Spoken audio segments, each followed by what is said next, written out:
Okay, I think we're bang on 1:45. So we're going to make a start. Just to let you know, we've got one change in our support team this afternoon.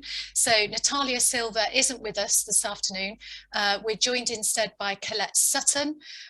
Colette, can you give a wave, please, if you're on camera? I can't actually see you on my screen. So Colette is here to represent Herefordshire Council. So if we've got any council specific questions, then Colette will be able to answer those. But we're also joined by Ben Boswell again as well, who's also able to do that. So we're going to spend the rest of the day looking at the first of our themes of buildings. So these are, when we say buildings, we're talking about our homes that we live in, but also other public buildings. So we want to try to give you a bit more detail on this theme, and we're going to hear from 7 speakers in total. So the first speakers, set of 3 speakers, we'll be looking at existing buildings and how we can reduce emissions in existing buildings, partly through retrofit, but also looking at heat as well and how we heat our homes and other buildings. And then the second group of presentations is more focused on new buildings and regulations and that type of thing that need to be put in place to try to reduce emissions through any new buildings. So before we do that, we're going to hear a very short introduction from Ben Boswell, who you've already met this morning. And Ben's going to do this at the start of each of our themes of housing, transport and land use. And it's just really to put the theme in context within Herefordshire. So he's going to tell us what we know about buildings emissions in Herefordshire. So if you could start that video, please, Max. Good afternoon. My name is Ben Boswell, and I'm here today to give you a short overview of buildings emissions in Herefordshire.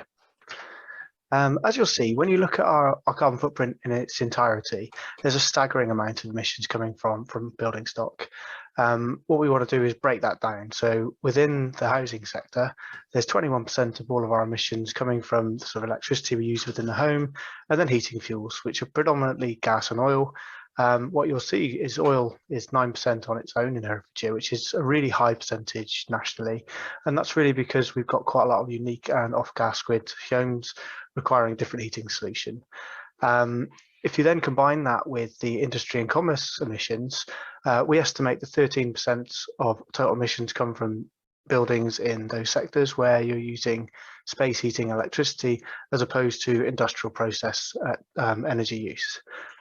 Another way of looking at it is rather looking at the emissions from what we use, it's around the emissions from what we consume.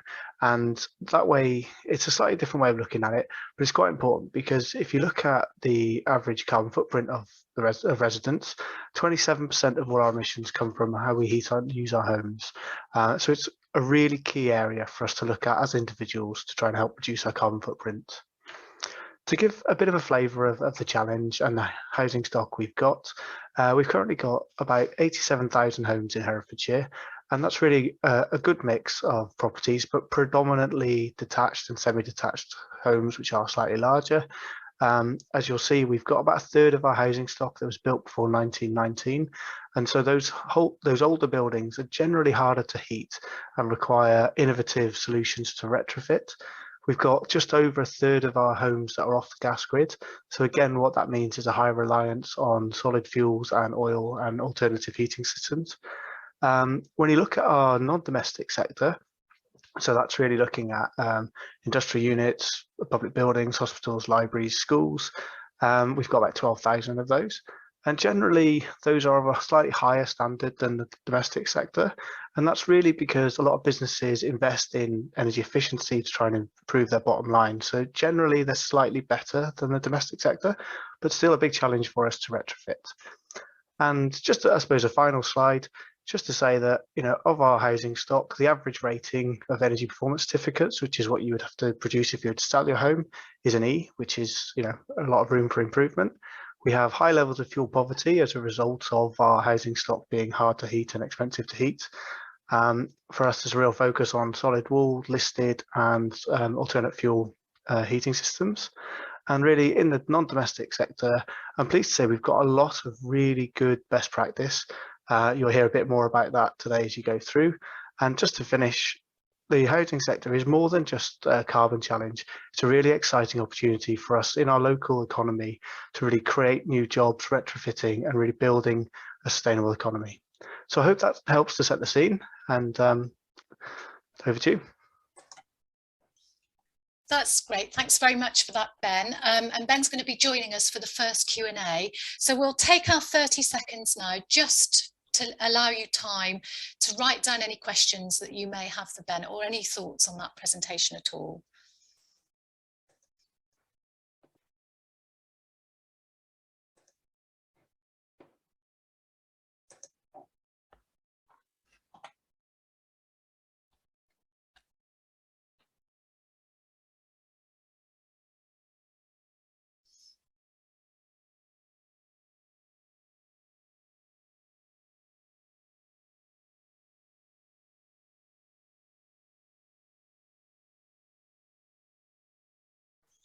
Okay, sorry, I almost went over the 30 seconds then.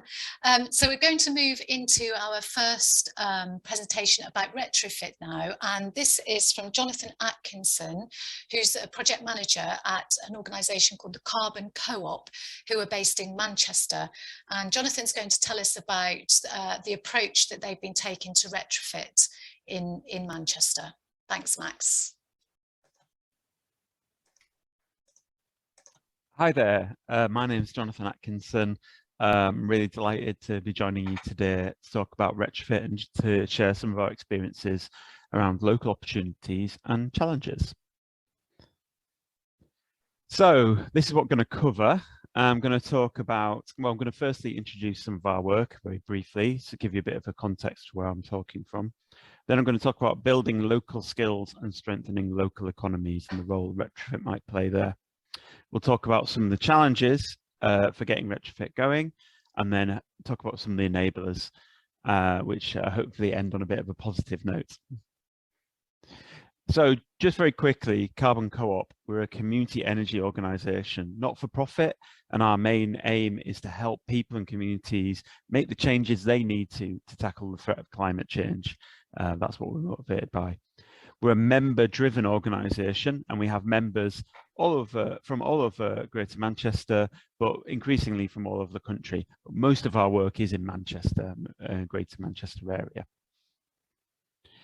We take a certain approach to retrofit in common with some of the other speakers today. Retrofit, retrospectively fitting energy efficiency improvements to a home, to an existing home. Also, that includes small-scale renewables and smart systems as well. We take a fabric-first approach, so the focus is on improving the fabric of the building to reduce demand, then to think about other things like solar panels and heat pumps. We take a whole house approach. That means not necessarily doing everything in one big go, but thinking about the changes that a house needs to undergo to bring it to some of the climate change targets we know are needed. Having that whole house approach in mind, potentially going in stages to reach that, but thinking about the whole house so you don't have to do things and then redo them later on. We favour low impact materials with high sustainability, such as wood fibre, and taking an all-round approach to sustainability. We're also open source. We publish our tools in an open source license that other people can use. And we work within 2035, which is the government's process standard in this area for retrofit. People-powered retrofit is an initiative that came around 2-3 years ago now, out of the work that Carbon Co-op had been doing.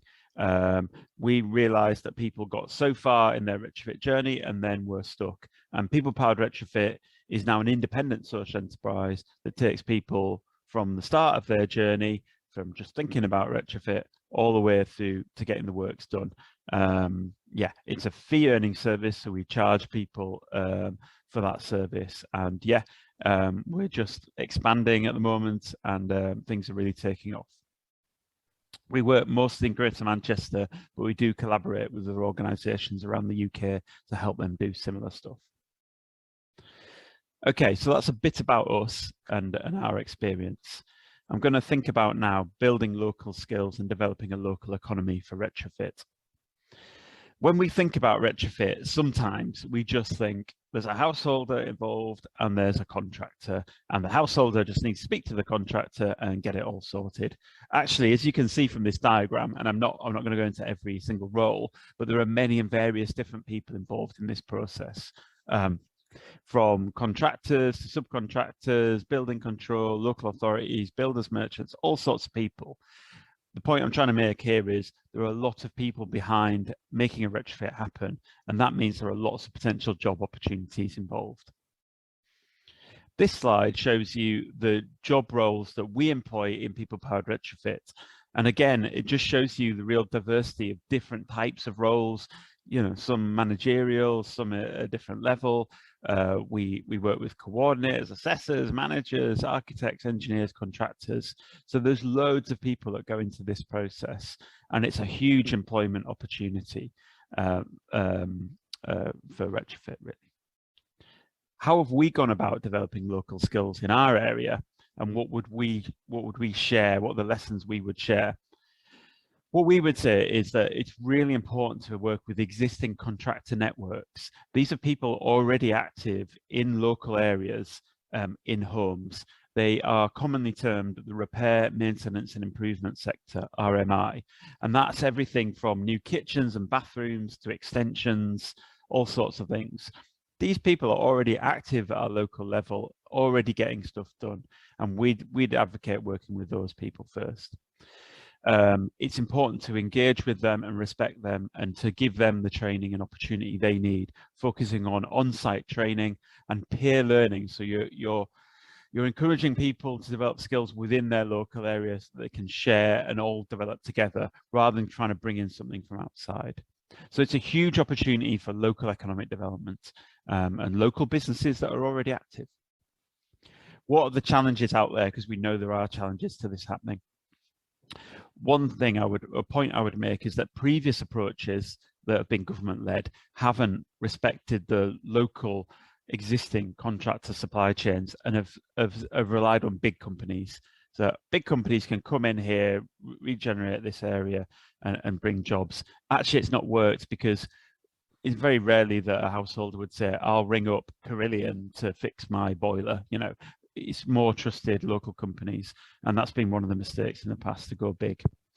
Retrofit isn't happening because it isn't normal.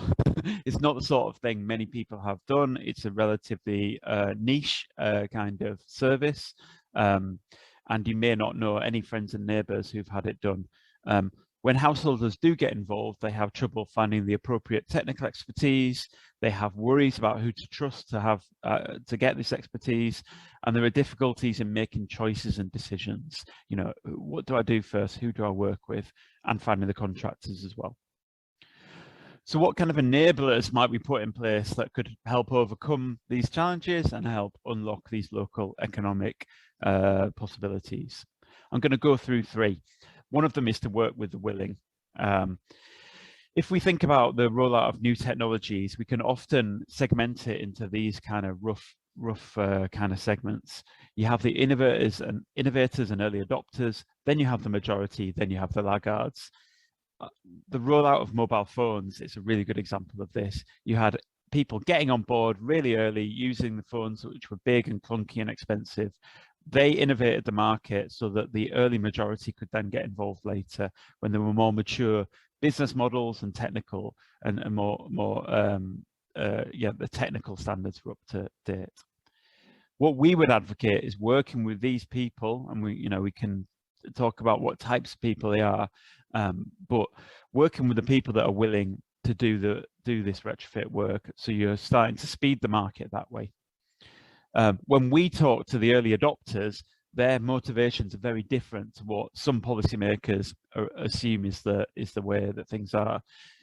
Reducing bills is an important part of that, but actually for early adopters, there are things like making the house warmer and more comfortable and reducing carbon emissions. Actually, the people willing to go early have these kind of motivations, so let's work with them first. And market research that we've done suggests that a number of them have decent budgets. They have money there ready and willing to spend in the kind of 20 to 50,000 pound mark. So let's work with them, untap that existing finance, and we don't need to bring in finance from outside. We can get things going right away. I'd say community-based action is also really key to making this happen. People-powered retrofit is really rooted in our community.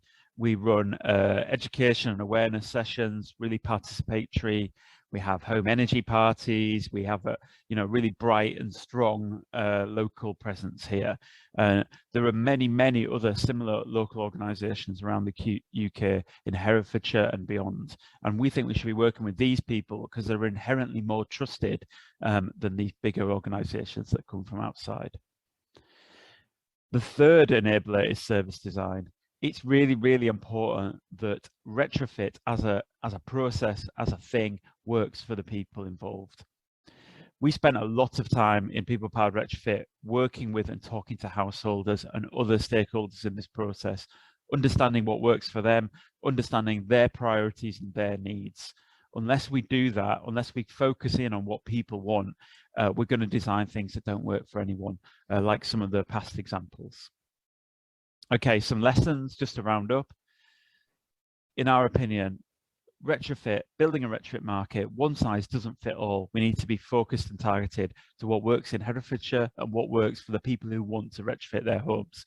We work with them first, and we can expand the market for others. But at the moment, we're such at a small scale, we need to be focused and targeted.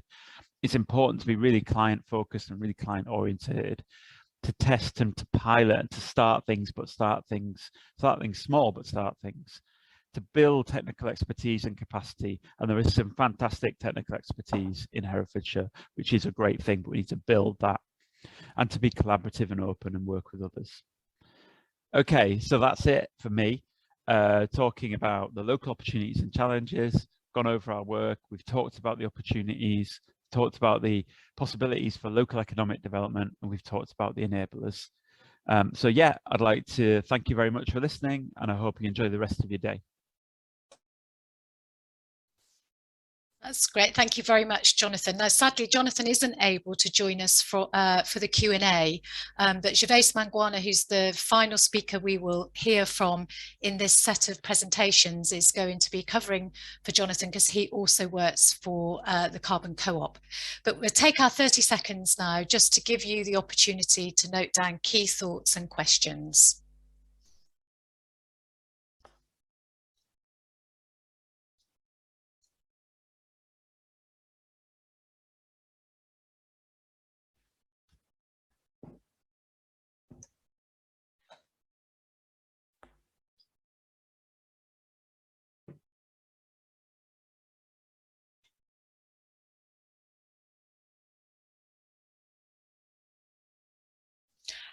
Okay, so moving on to our second presentation. This is from Dr. Richard Lowes from the UK Energy Research Centre at the University of Exeter. And Richard's going to be talking to us about alternatives to heating our homes. Thank you, Max. Well, hello, everyone. My name is Richard Lowes, and I'm a specialist in the technologies and policies associated with sustainable heating. I started my career working in the gas industry and have since worked for the University of Exeter.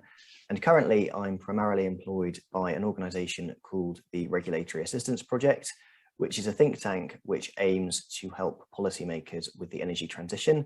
And I lead the European team's work on sustainable heating. I've got a few slides for you that I'll just share with you now.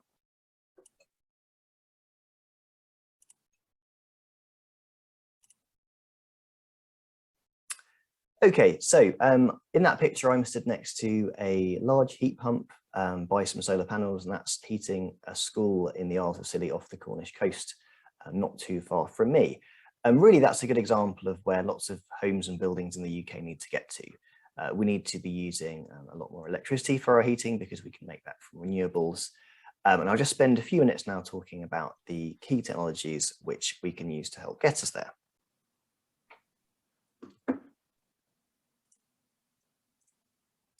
So the first thing to say is that the importance of electricity for the future of heating can't really be understated. And the term electrify everything is used quite frequently in these sorts of debates. Currently, the UK has a lot of gas and oil heating. Most homes are connected to the gas grid, and many of those which aren't connected to the gas grid, many of those in Herefordshire, for example, have oil heating, although a significant proportion do also have some electric heating too. Electrifying the heat that we use in our homes and buildings has really been seen as a key approach to how we get to sustainable heating and how we take the carbon emissions out of our heating for well over a decade. It's a relatively simple idea.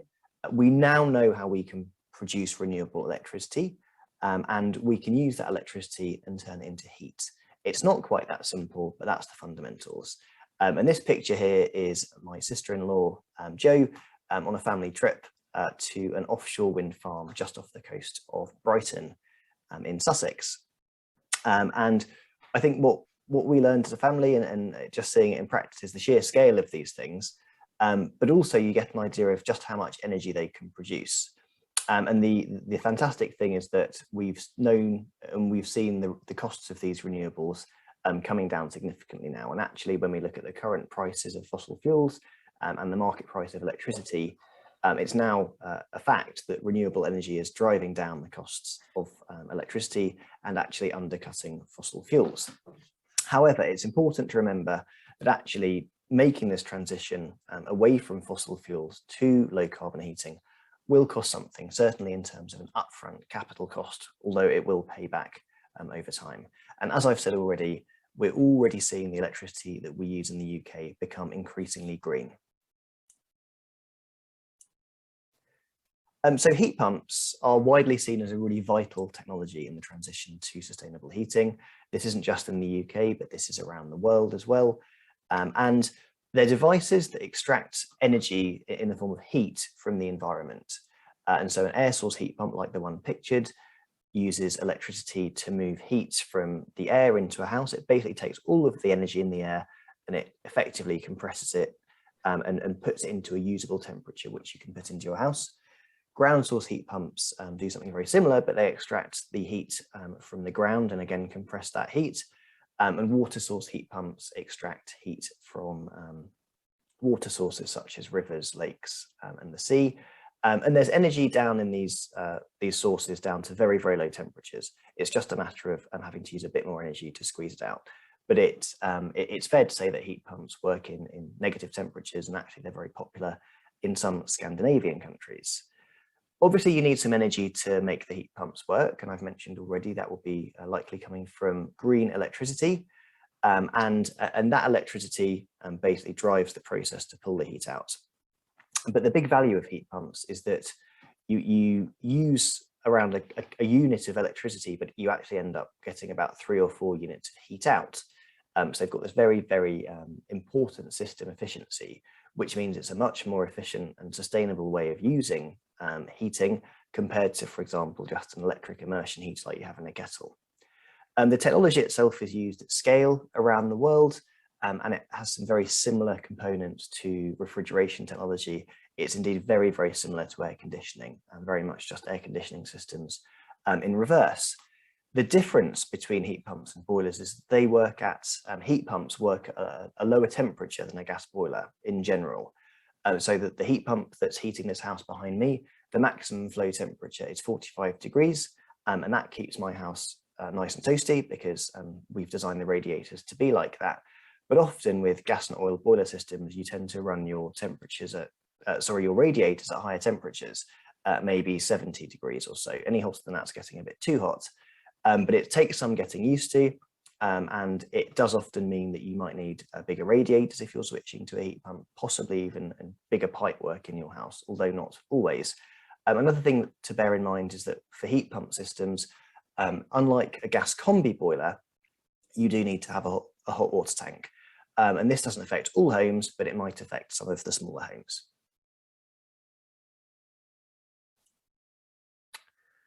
And there are other technologies that could play a role in sustainable heating too. So one of the, I guess, competing technologies with heat pumps are heat network systems. There's an image of one on the right-hand side here. And basically, in these systems, you have a number of homes connected to a network, and that network is distributing hot water rather than gas or electricity. And you'd have an energy center which produces the energy in one place. These tend to be associated with more urban areas because the density of houses means that they're cheaper to install because you have to have less pipe, for example, per house. Although there are examples where they could be used in more rural areas. For example, if households wanted to get together and save some money on their renewable heating system. There are also things like storage heaters. Modern ones are a lot better than they used to be and a lot more controllable and producing heat at the right time of the day. And also, if you're in an extremely efficient house, actually, it might not be that a heat pump's necessary. You can just get away with something like a simple electric radiator. And while that might be a bit more expensive to run, it might be very cheap to install. And the other thing just to say is that actually with an increasingly, I guess, complicated and renewable energy system, there is also benefits in terms of smart metering and having your heating on and off at certain times of the day. And that means that actually you can integrate more flexible renewable energy into the system. So it doesn't necessarily matter that the sun's not shining when your heating's on because possibly you can store it. But there are smart tariffs through some energy companies that basically allow you to get cheaper rates at certain times of the day.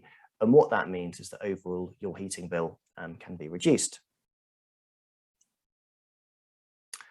So the UK is actually in quite a poor position when it comes to sustainable heating and heat pumps in general. And what this graph shows is the number of heat pumps sold per 1,000 households in 2018. And what you can see is that the UK, and this is 2018, but not a huge amount has changed in there, the UK really is at the bottom of all of these European countries. And other countries are making a lot more progress, particularly Scandinavian countries, where the heat pump market is particularly strong. And this story was actually featured in the newspapers not that long ago with the headline here, fewer heat pumps are sold and installed in the UK than almost any other country in Europe. And this is a real shame. The technologies already exist. I've got one in my house. Thousands are installed in the UK every year, although the numbers are quite low. And they keep people's homes warm. And they're also very climate friendly. They do remove the emissions from heating. But hard work is still needed to get the number of heat pumps that we need to have installed to meet our carbon targets. It will take a lot of work and some money to get there. And that includes not just the heat pump systems themselves, but possibly additional energy efficiency measures in people's homes, be that new windows or insulated walls. But as well as that, because we're moving away from a gas-based system to a more electricity-based system, this also implies that we need to invest a lot more in electricity, in terms of electricity generation and in terms of the actual electricity infrastructure that gets the energy to our homes in the first place. And we also need to decide how this is paid for.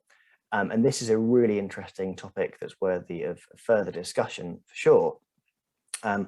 It's possible we just pay for this change through bills, although arguably it's a lot fairer for the government funding to pay for these changes to allow households to have capital grants so that households don't face any sort of upfront cost burdens. And while there are costs, it's worth pointing out there are really significant benefits to this. You can end up with a healthier and warmer home. It allows us maximising the use of homegrown renewable energy. It will reduce gas and other fossil fuel imports. And also it allows for a really high-tech focus on jobs and skills. Now, I'm just going to end with a quick word of caution here. This is a huge transition. And the gas industry has a lot to lose. And through my own research, it's become clear that there's strong resistance to these changes. And that's something you really need to be aware of. It means that things like heat pumps and new ideas do struggle. And the idea of simply converting the gas grid in the UK to hydrogen is being strongly promoted by some of these interests, but we just don't know how much it will cost. And it looks quite expensive. It's never even been done anywhere before, so we don't even know whether it's possible. And actually, very few countries are thinking about it. It's also possible that the fossil fuel industry is pushing this as a route to maintain their existing gas interests. So when it comes to hydrogen, I think it makes sense to do some trials, and then we'll know more about it. But fundamentally, for me, certainly for now, the huge focus of the heating transition in the UK needs to be focusing on not just energy efficiency, but also on electrification. Thank you. Okay, that's great. Thank you, Richard. And Richard will be here for the Q&A after the break. So if we take our 30 seconds now to think about any key questions and thoughts. Thank you.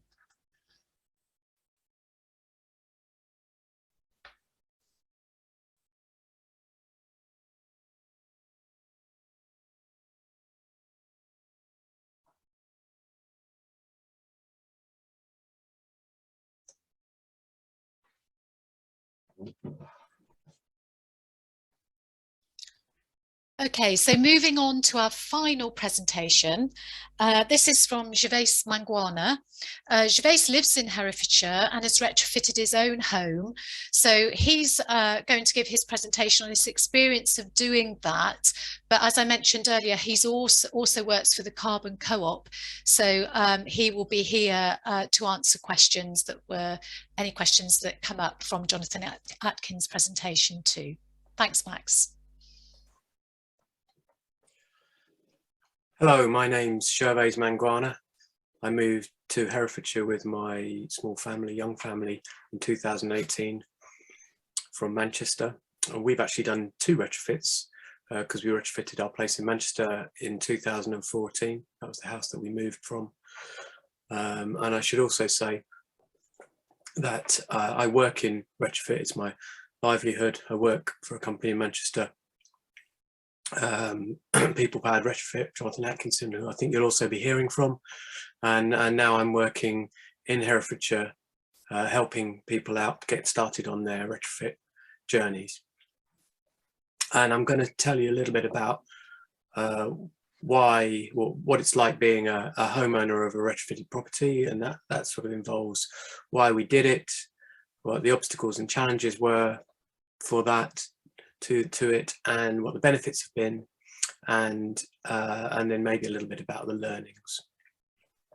And while we're doing that, I'm going to share my screen with you, and so you can see some photos that are sort of relevant to it.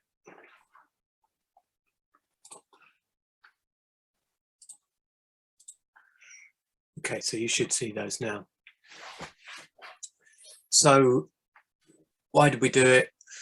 Well, I had a career in music and traveling the world until 2007, and that I became aware that I was starting to have a very big carbon footprint. I wasn't so much aware of climate change, wasn't so much of a thing there, but it was becoming a thing, and I wanted to get out of that for a number of reasons. I retrained in renewable energy in the built environment, and then very quickly sort of realised that our existing housing stock was a big source of the energy that we use, and particularly the energy that we use to heat our homes formed a large part of the energy budget of the country. And so this was the area that I focused in, and I'd moved in with my wife, who'd lived in a property we lived in Manchester. She'd lived in it for many years. I lived in it for a couple of years, and we decided that when we modernised it, it was time to retrofit it deeply as well, and so that was one of the big reasons that we did it. I wanted to walk the walk as well as talk the talk, but also it wasn't the greatest house to heat. It was pretty uncomfortable. The fuel bills weren't so expensive then, so that wasn't a major factor for us at the time, although it would be now. So carbon was probably our main driver, along with modernisation. And then when we moved to Hereford, we'd already done the one in Manchester, and one of the big things that came out of it somewhat unexpectedly was that an allergy to dust that I'd suffered from almost all my life totally cleared up from the air quality improvement from the ventilation system that we used. So that became a big driver for when we moved to Hereford. We wanted to do another retrofit, so we found a house that needed modernisation, and then we so our drivers again were carbon and comfort, I'd say, and because I knew that we were off the grid, off gas grid here, that would be more expensive to heat, and so fuel bills was a consideration here as well. We knew we were intending to stay here for 20 years or so, and so as fuel bills rose, and I expected them to do so as they are doing now, that was going to become a bigger consideration as we got into later life. So those are the main reasons of why. Some of the obstacles I think I found are the amount of time and planning that has to go into it, the problems that you can run into during the job because it's an existing house and you maybe don't uncover them until you've got part way through.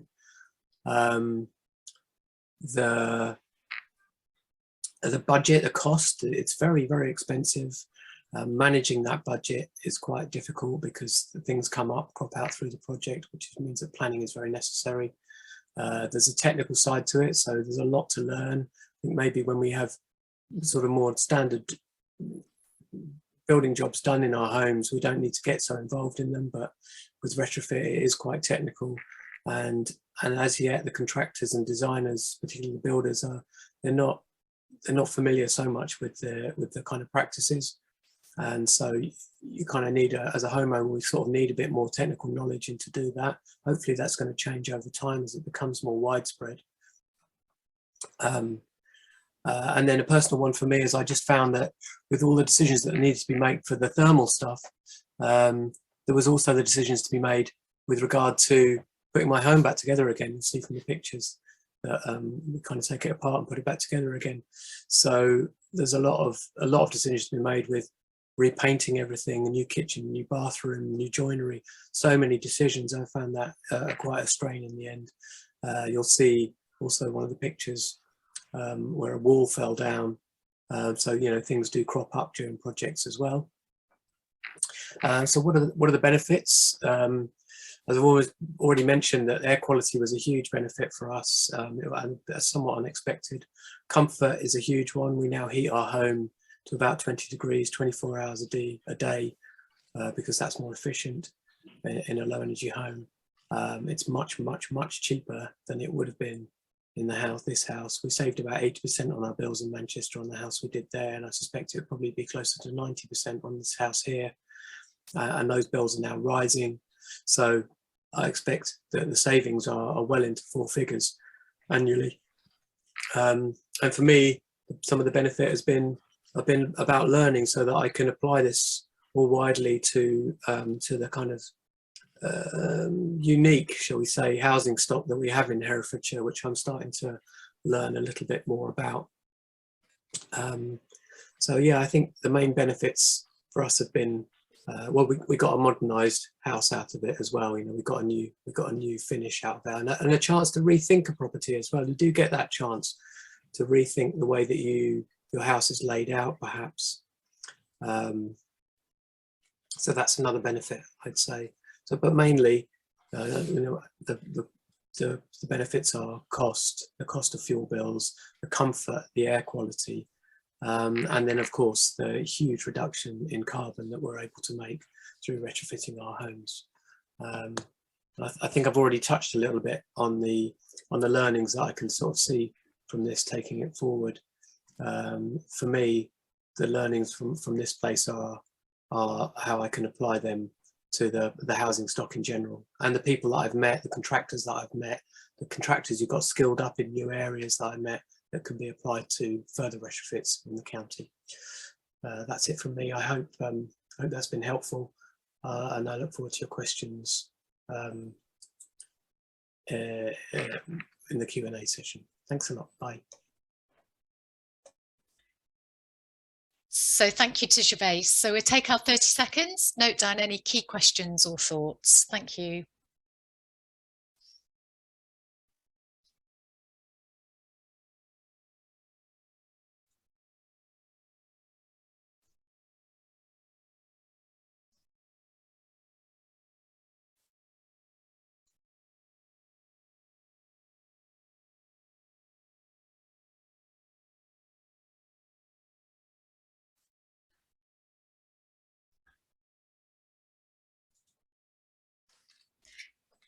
So thank you very much, everybody, for listening to the 3 presentations, and thank you very much to our speakers too. We're going to move you again now into your breakout groups, and your facilitators will work through questions that you'd like to ask as a group to the panel. Thank you. Grab a little bit of fresh air or caffeine or whatever's going to keep you awake for the rest of the afternoon. So we're going to move straight into our Q&A session with our panel of speakers. So we've got Richard Lowes here, Gervais and Ben from Herefordshire Council. And I'm going to first come to Kathy. Kathy, you can ask the first question from your group, please.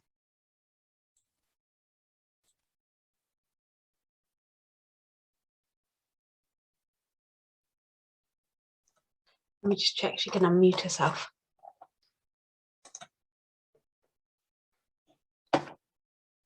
Yeah, sorry, apologies for that. Yes, we've got a wide range of questions actually. One of the things that came up through a couple of our group members was asking about whether Herefordshire has some sort of a kite mark or an underwritten standard of building standards for contractors or companies who do retrofitting and understanding of renewable energies. And if not, is that something that could be established and set up where potentially, if they don't have these in neighbouring counties, where those businesses could also benefit by being on a sort of a contractor, an approved contractors list, if you like, that meeting that sort of standard, that would build confidence amongst consumers and buyers of those products. Who's that question to? It wasn't sort of geared at, I suppose, wasn't geared at anyone in specifically, if anyone knows if that's something like that exists in Herefordshire already. I'm not aware of that existing anywhere, actually. The system that we have for retrofit that I'm aware of is PAS 2035, which is still kind of in its infancy. And then, so that is overseen by the Trustmark system. So all the different parts that that fall under PAS 2035, from the retrofit coordinator, retrofit designer, retrofit assessor, and indeed installers, all have to be approved under the Trustmark system. But it's really geared up for quite large scale stuff, and it's very bureaucratic to become Trustmark approved, and therefore like small independent traders find it very hard to be involved with that. And as Jonathan pointed out in his presentation, it's those kind of small local business people that are more likely to be doing this kind of work. So it's an interesting idea, and something that we had looked at with a couple of groups in Hereford in the last 12 months about getting a sort of a way of having an approved list. First of all, training some contractors and then getting them onto an approved list so that they'd done something that could assure that their work was going to be to some extent kind of recognised as being adequate. Okay, thanks, Gervais. I'm just going to go to Ben. He's got his hand up. Ben, we can't hear you at the moment. Sorry, is that better? Yeah. Yeah, sorry. Just to completely agree with what Gervais just said there. And just to add, I suppose, in Herefordshire on the domestic side, we do have an energy efficiency advice line, which is run by 7Y Energy Agency, where we offer free and impartial advice and assistance through grants and finding installers locally. So if people are interested in that, that's a really good way. But as he said, you know, there isn't a Herefordshire kite mark. There is evolving national standards. So. Okay, and maybe we can share that information on the advice line, Ben. Yeah. That would be great if we can do that either through the chat or on Basecamp. Richard, can I come to you then? Yeah, hi everyone. A quick one from me, just to come back on that. So for renewable energy installations, and this includes heat pumps, there's an organisation called the Microgeneration Certification Scheme, MCS, and they're the national sort of standards people for heat pumps. And so you can go onto their website and you can actually find local installers. So it's not local to Herefordshire, but it is at a UK level. And one thing just to add, there was a question previously raised about whether a heat pump will be big enough to warm up your house on the coldest day. If you go through that MCS system, there are guarantees there that the system is designed to make sure that on the coldest day your house gets hot, because heat pumps work down to perhaps beyond -20 degrees for an outside temperature, but they need to be sized correctly. And that's what the MCS standard tries to do. Okay, somebody just quickly asked what MCS stands for, Richard. Oh, sorry. I did say, I think, a microgeneration certification scheme. Brilliant, thank you. Okay, thank you. Okay, thanks for that. So Lauren, can we come to your group and can you let us know who the questions aimed at? Yes, oh, so many questions, but I think the one that we'll go for at the top is there a middle ground between doing nothing and a full retrofit to the level that Gervais talked about? And I think that's kind of not just private homeowners, but, you know, housing association and the rental sector as well. And I think that's probably, Richard, you might be able to answer that one. Sure, I'll try my best. I think it's a really good question. I think it depends on the building. So if you've got a solid walled building, you know, getting to insulating those solid walls is quite a big job. It depends on the type of house. If it's a very old house, you might want to do it internally, which is even more difficult. But if you're doing that, that is quite a big job. If you've got a house, for example, with cavity walls that aren't done, or loft insulation that needs topping up, that's less of a big job. And then you can go even further than that, doing things like proper air tightness, which is even more complicated, but over the long term will reduce your bills. So there often is a middle ground, but it very much depends on the type of building. It's very building specific, and that's where you need to get an expert in to come and really do the assessment for you. Okay, good question. Thank you very much. Okay, next group, we're going to come to Vicky's group. Oh, Gervais, of course, you want to just, yeah, of course. That's definitely my area. Yeah, there absolutely is a middle ground. And yeah, what I presented is probably the biggest extreme of retrofit. There is a point at which doing very little there isn't any point in doing it. It's a waste of both the money and the carbon that is put into doing the work. So finding that sweet spot for homeowners and indeed for social housing. I'm doing some social housing at the moment outside the county, actually.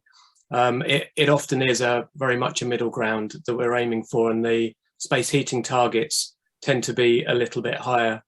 But a lot of homeowners either don't have the budget or the house isn't suitable. So yeah, we do try and find those middle grounds for where everybody can fit. But there is something that almost everybody can do.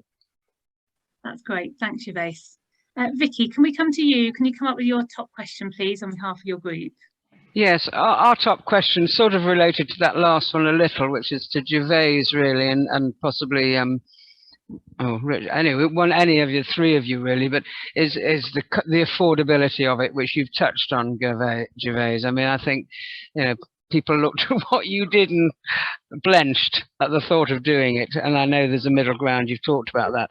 So the other question I would say, secondly, to go on to our second question, was the local planning system. How helpful are local planning systems when you're trying to do this, particularly in Herefordshire, where we have 6,000 listed buildings and people have come up against problems in that regard. So that would be maybe start with you, Gervais, and then move on to one of the other two. Yeah, so I'll start with the money side of things. It is expensive, and yeah, I appreciate that people will blench at what we did here. The job I did in Manchester, which I also mentioned, was a lot cheaper, but still, I don't know if you remember on Jonathan's presentation, there was a breakdown of kind of the amount of money that people might have available to this, a bit of a bell curve, and there was that chunk in the middle where there was 20 to 50 and 50 to 100. And in those brackets, in that bracket, there's still really useful things to be done, but the money really has to be used very carefully. And that's why assessment is so important, so that processes aren't started without the full job being fully understood. But yeah, there's definitely stuff that can be done. It has got more expensive, and we can only hope that there's going to be assistance, because none of us are going to get anywhere near to what we need to get to unless there's money made available, in my opinion. And yep. Sorry, what was the second question? Well, the second question was, were the planning system helpful to you? Yeah. They were amazing here, actually. I'm currently doing an assessment for a place out sort of near Tarrington, which is listed, so most houses, well, it was an Oast house that was renovated, but is still listed, and they're in conversation with the conservation officers. They are more challenging, definitely. They are more challenging. There's limits to what you're able to do, but there's limitations in so many different ways in every single job, that it's just another limitation to work within. So, you know, whether it be budget, or whether it be, you know, it's part of a terrace, so you've got neighbours, that's a limitation on what can be done. Yeah, for listed properties, it's difficult. And there are some properties that, yeah, I've had one this week that's right in the north of the county, and through the process that I've been with them, they've decided there actually doesn't make any sense for them to do anything because of how long they're going to be there and what is required to make a significant difference to the house. It's not a house that can be tweaked. So okay. There are maybe things that have to get left behind. Okay, Ben, did you want to jump in there quickly? We've got 2 more groups to get through. Yeah, just very quickly, just on the finance side of things, the link I put in earlier, which is the Keep Herefordshire Warm website, that's our one-stop shop for all of the financial support that's available as well. So it's really useful to navigate people towards that. And I think just, I suppose, on the wider planning, probably covered more in the next session on new builds, but we are developing a new planning guidance, which is very much underway at the moment, looking at new builds and new standards as well. Just so I've had a couple of questions directly, so I thought I'd mention that. Okay, thanks, Ben. That's great. And Mary, can we come to your group, please?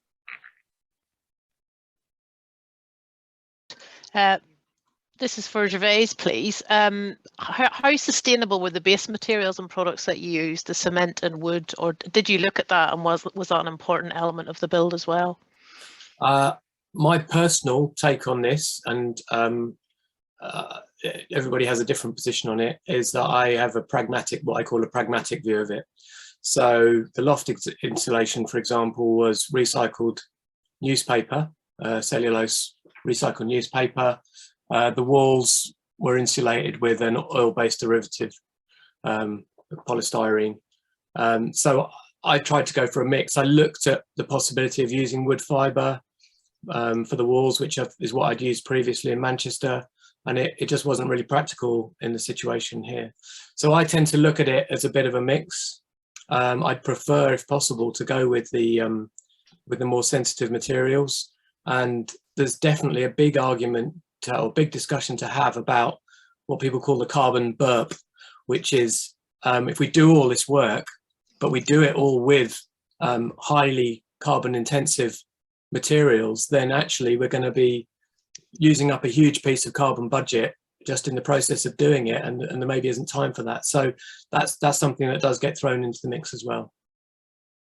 Thank you. That's great. Thanks, Gervais. Okay, and Paul's group, finally, can we come to you? Thank you. Yeah, just one quick one for Gervais, probably. Talked a lot in Herefordshire about having a lot of old housing stock. So what can we do about all of that? And if we can include in that, you know, the actual incentivization cost, kind of what's in it for the people who live in those buildings? Will they need some grants, or are they going to have to pay for it themselves?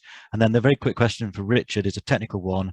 You focus a lot on heat pumps, but what about other technology like infrared panel heating and extra low voltage underfloor heating? So yeah, there is a lot of old properties. I still maintain, like almost all the properties that I'm doing in Hereford, and I think I've got about 9 on the go at the moment, all have some age element to them, many of them over 100 years old, some of them over 200 years old, or at least in part. There's definitely stuff that can be done. It is very expensive. Obviously, it depends on what people with money have got. At the moment, there isn't a lot, as far as I'm aware, and Ben may be able to talk to this more. There isn't significant assistance that can be had from a regular homeowner. There may be there may be access to stuff more through social for people in more social housing situations that I'm not aware of. We can only hope that money comes along to help with people, because there isn't likely to be enough cash sort of slurping around for people to do significant jobs on their homes, unless they've got money that they've put aside for it.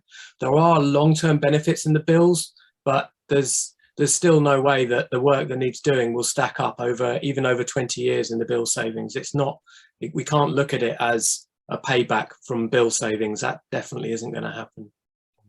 It seemed like a quite critical thing. Sorry, just to follow up on that. Yeah, no doubt about it. I guess maybe the question that people are asking is, what can we ask for in this assembly that might make some of that money more available?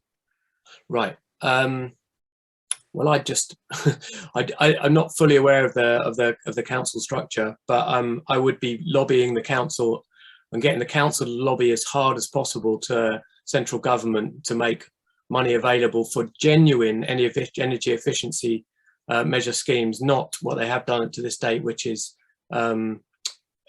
economy stimulus packages, which get reshuffled as energy efficiency, and therefore, you know, like the Green Home Grant Scheme, are ultimately unsuccessful. Really, we want genuine money for people to genuinely able to put into their home. Okay, thanks. Ben, do you want to pick up on anything before we move to Richard? Yeah, if you've got time, I can quickly jump in. I mean, we've got 5 minutes and we just need to cover Richard. Okay, well, just to say, I mean, there's two things there. We're currently developing a new retrofit strategy for Herefordshire, really trying to say, okay, there's all this national support there, but it's not enough to meet the challenge. How do we take that forward? So we're doing a lot of work on that, which will help inform that. But yeah, it's a huge challenge. And again, on funding, you mentioned the Green Homes Grant. We've got a Green Homes Grant project, which is looking at retrofits. We've got a Warm Homes Fund project, which is looking at off-gas grid and looking at some projects looking really at air source heat pumps and fully funding those. But it's not enough to do the whole county. I mean, you're talking hundreds of homes rather than this. I think I said we've got about 70,000 in the county. So, you know, it's a huge area. We've been good at pulling money in, but there's so much to do there. So it's a huge opportunity, but a challenge at the same time. Okay, thanks, Ben. And there was a secondary question, wasn't there, from you, Paul? Richard, can you still remember it? Yes, I can. Thanks, Claire. So the question was, I focused on heat pumps quite a lot. What about other electricity technologies like infrared panels and underfloor electric heating? And the reason I focus on heat pumps is because they basically look a lot cheaper over time for people. So they can produce much lower bills than other types of electric heating. I'll just explain that very quickly. So if you have something like an infrared heater, it's effectively converting your electricity to heat and efficiency of about 100%. So you put 1 unit of electricity in and you get 1 unit of heat out. With a heat pump, basically you get an efficiency of 300, maybe 400, or possibly even 500% with the ground source heat pump. So you put 1 unit of electricity in and you get 3, 4 or 5 units of heat out, sorry. And what that means is that the heat pump, compared to electric heating, standard electric heating, like underfloor electric, which I've had before, is effectively way over a third cheaper. So it's a lot cheaper. Sorry, it's a third of the cost, I should say, rather than a third cheaper. So it's significantly cheaper running costs.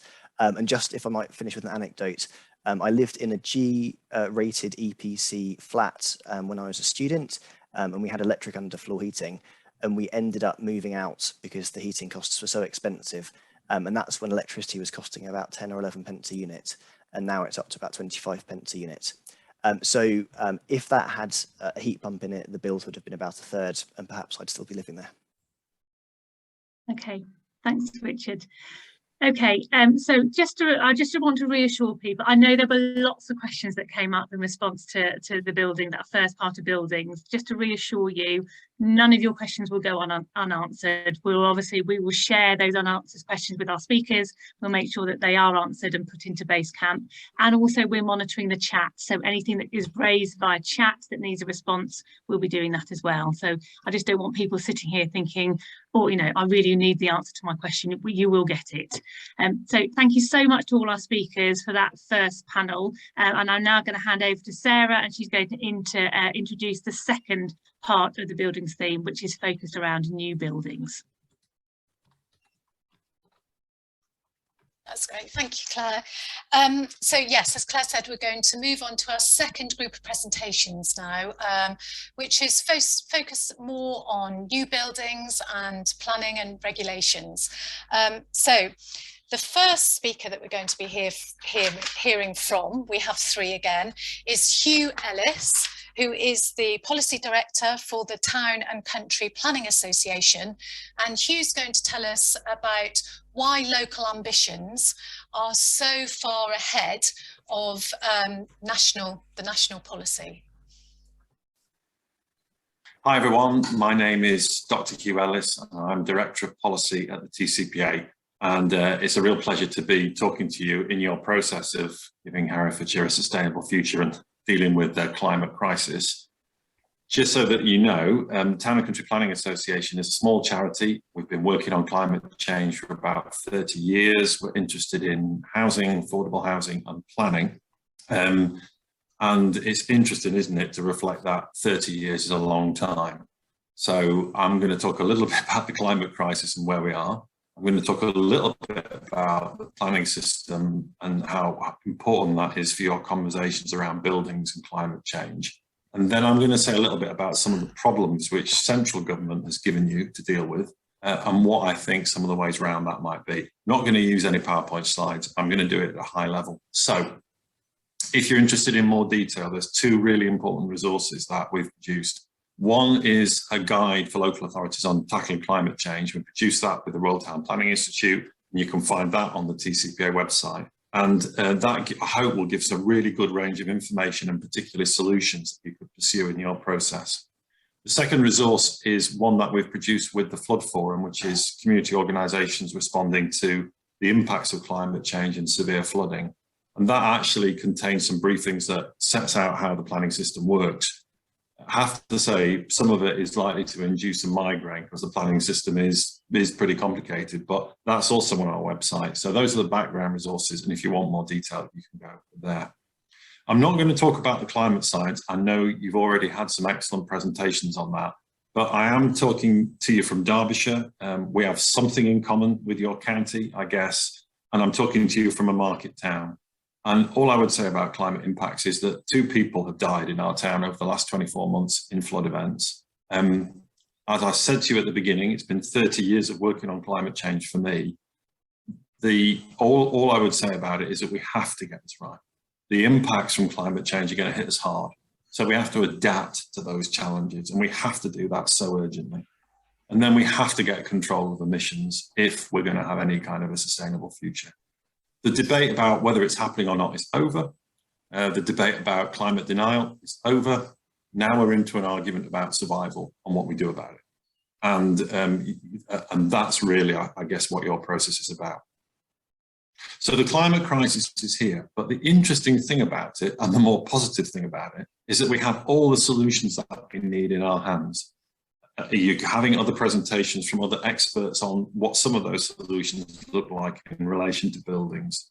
And Herefordshire, I know as a council, is also producing a range of really useful responses to the climate crisis. But we are not short of solutions in terms of how we deal with how buildings perform, or how we can make them flood resilient, or how we can deal with temperatures, or how we can deal with resource use.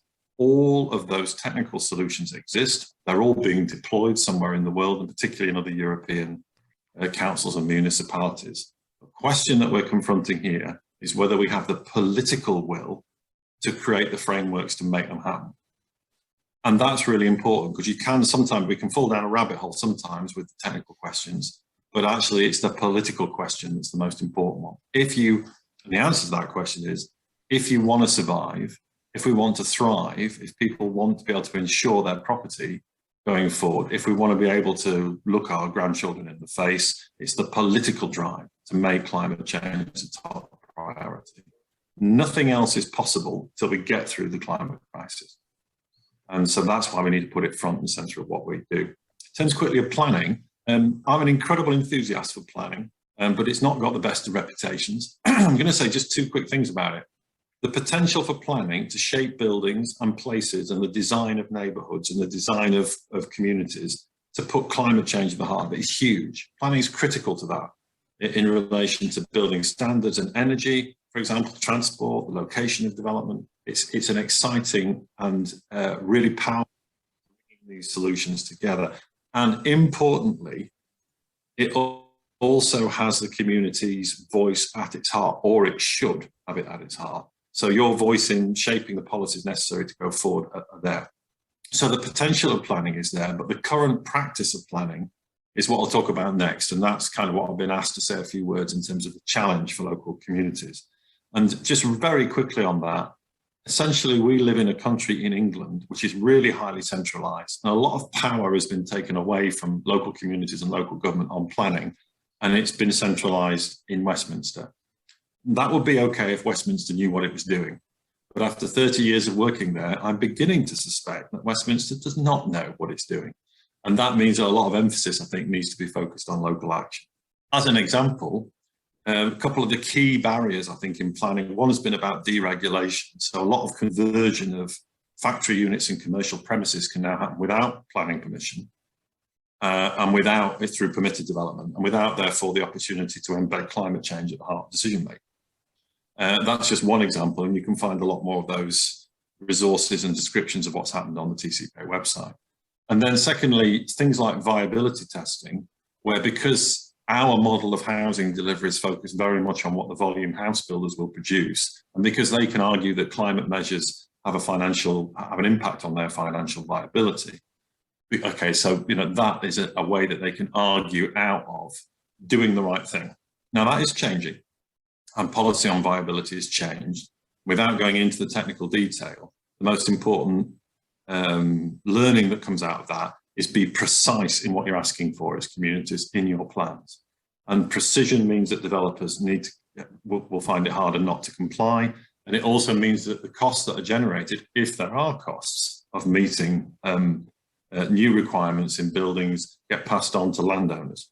Essentially, people pay less for land in order to comply with those regulations. So it's very important to be precise and to be ambitious and kind of not to take no for an answer in negotiating. That's very important. Communities need to be behind their planners, love your planners, and support them in the grand argument about how we can build better places.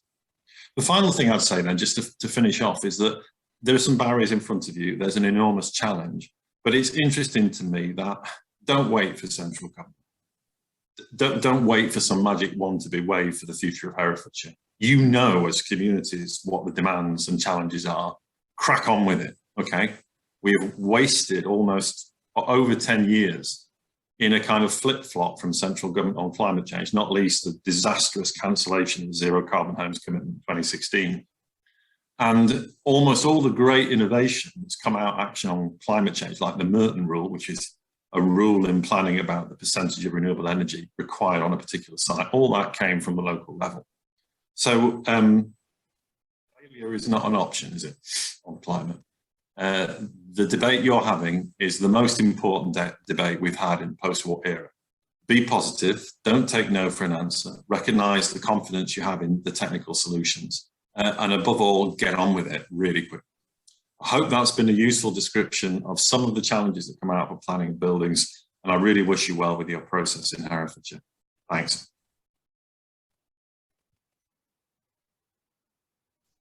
So thank you very much to Hugh, who will be joining us for Q&A. So we'll take our 30 seconds now to note down key points and questions, please. Okay, so moving on to the second presentation. This is from John Christophers, who's an independent consultant chartered architect and client design advisor. And John's going to talk to us a little bit about the Herefordshire Future Home Standard and some of those other regulations which Hugh referred to as well in his presentation. Thanks, Max. Everyone, my name is John Christophers. I'm a practicing architect, and I'm here to talk about the Herefordshire Future Homes Standard. In other words, the environmental standards that we can look for new homes to be built to. I want to talk a bit about the carbon that comes from homes, that there are huge savings possible if we build to better standards. There are wider sustainability standards as well to talk about, and the extra cost is not huge. And in fact, it would be much cheaper to do it now than to do it later. So firstly, the building regulations to which all buildings in the country are designed are not what we're getting on site. New homes which have been recently completed can be performing up to 60% worse than designed. And these graphic photos show that this is often because there are gaps in the insulation the homes are not built to a good quality standard. So the regulations are letting us down, but the regulations are one part of the picture. There are lots of different standards, a whole confusion of different standards to which homes can be designed.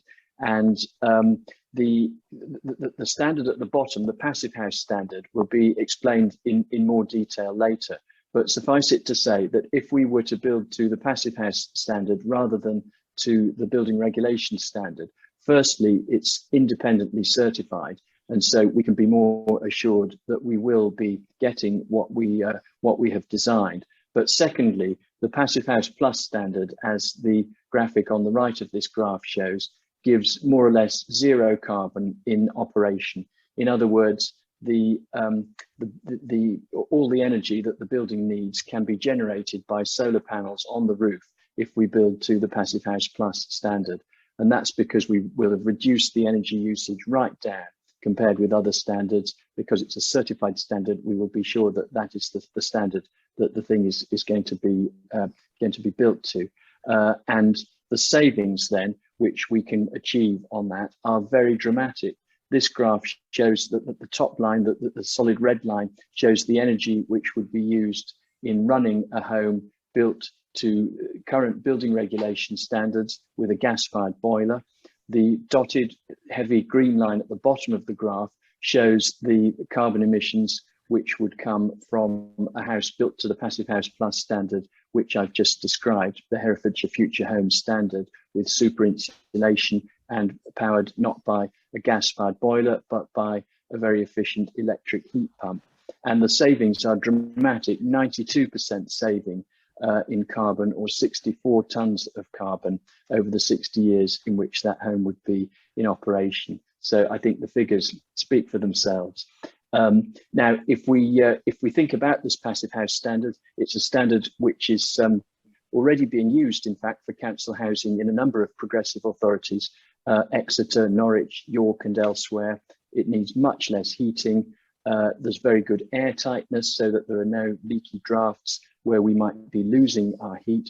And we have a heat recovery system so that in the winter, you don't need to open the windows and lose a lot of heat, but mechanical ventilation with heat recovery will give you constant fresh air. If the house faces the right way, then we can make sure that the windows facing the sun will actually give useful heat gains in the winter. As I say, if we don't need gas boilers, then we've cut out a great chunk of carbon, and we've got these high efficiency electric heat pumps for the heating and hot water. So the whole operation of the house can be more or less zero carbon if we build to this Passive House Plus standard. But that leaves another part of the carbon footprint of a home. We need to split that into two parts. There's the operational carbon, the carbon used for running the home, for the heating, the lighting, hot water, computers, fridges, etc. But there is also the carbon which is used in building the house. And so what I would advocate is that we should look at this embodied carbon, the carbon being used to build the house as well, because that can be as much as half the carbon footprint of the house over its lifetime.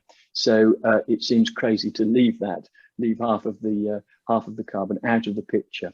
So the Herefordshire Future Home Standard suggests very low standards for the embodied carbon, a low level of embodied carbon, meaning that we should be using more low energy materials such as timber and less high energy materials such as concrete and steel. And amazingly, this embodied carbon, the embodied carbon locked up in the building itself, is not controlled by any legislation at the moment, any government legislation. But as Hugh has been describing earlier, the local authorities are able to set their own standards independently to set a standard which is, in this case, would be higher than the government standard of the embodied carbon as well as the operational carbon. I also want to throw in the One Planet Living criteria. These are 10 different criteria which look at a much wider a wider picture of sustainability than simply the carbon. We're living as if we've got the resources of 3 planets, but in fact we only have 1 planet. And as well as the carbon used in the building and heating the building and so forth, if we can look at things like water, food, travel and transport, the materials used, etc., then these will fill in a lot of the gaps and make the Herefordshire Future Home Standard much wider than just carbon, but to look at lifestyle and all these other different issues. So the full Herefordshire Future Home Standard is at these links, and you can look at the different graphs, the references, the background, and so forth. But finally, I've described that we've got a lot of carbon. 27% of Herefordshire's carbon is from homes, of which the majority is heating. The national standards, in my personal view, are not ambitious enough, but standards such as the Passive House Plus standard can give these very dramatic carbon savings of over 90%. That we need to look at both the running costs, the operational carbon, and the building costs, the embodied carbon. And we need to look at wider standards as covered by the One Planet Living 10 criteria. But you may be asking, well, can we afford to do this? And the good news is that the extra cost of building to the standards I'm describing is only around 5%, maybe as little as 4%, according to some reports, if we exclude the solar panels, but a cost of around 5% on the capital building cost. To give these carbon savings of over 90%. I believe as well that we must look at very well designed buildings. We don't want, if we have poorly designed new homes, then they will be perhaps rightly demolished, and that is not sustainable. We need to have very good quality design as part of this. And to finish with, the government's own climate change committee have said that it will be 5 times cheaper to build to this standard now, rather than to have to upgrade later. If we build to a lesser standard, then it's very likely that in the coming years, those homes will have to be upgraded, have windows ripped out and so forth, which would be a terrible shame. Much better to put in a very slightly more expensive triple glazed, good quality window now, be 5 times cheaper to do that. So I hope the Herefordshire Future Home Standard shows a very good way forward for the new homes for the county. Thank you. Thank you very much, John, for the presentation. So we'll take our 30 seconds for you to note down key questions and thoughts. Thank you.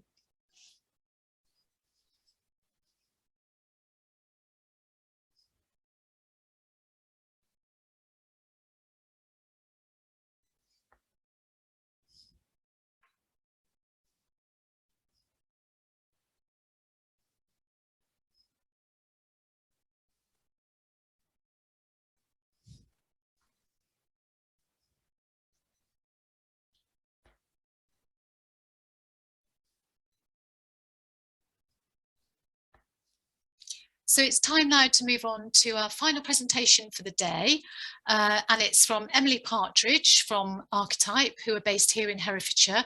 And Emily is going to talk to us about public buildings, not just homes, and go into a bit more detail about that. Okay, so if you could start that one, please, Max. Thank you. Hi, I'm Emily Partridge. I work at Archetype, an architectural practice specialising in low energy design based just south of Hereford. I'm just going to share my screen.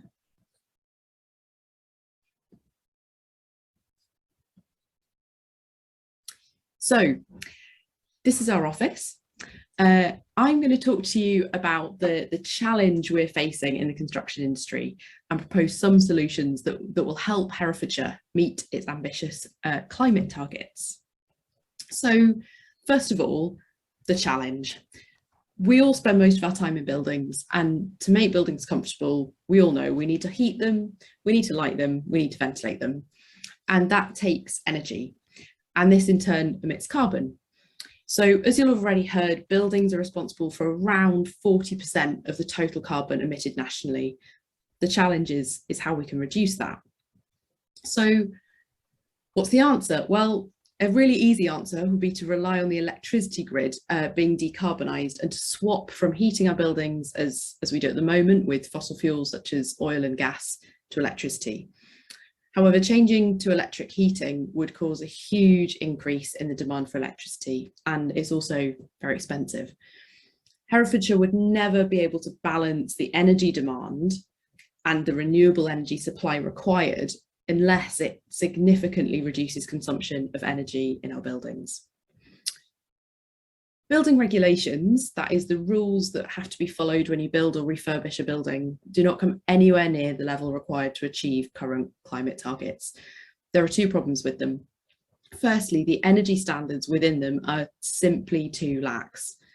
And secondly, although on paper buildings might meet those standards, in reality and in use, buildings perform much worse than those standards, sometimes up to 3 to 5 times worse. And that gap between the energy use of a building as it is designed and the energy use in reality is called the performance gap. And we think this is totally unacceptable. If you bought a car which was sold as doing 50 miles per gallon and it only did 20, there'd be total outrage.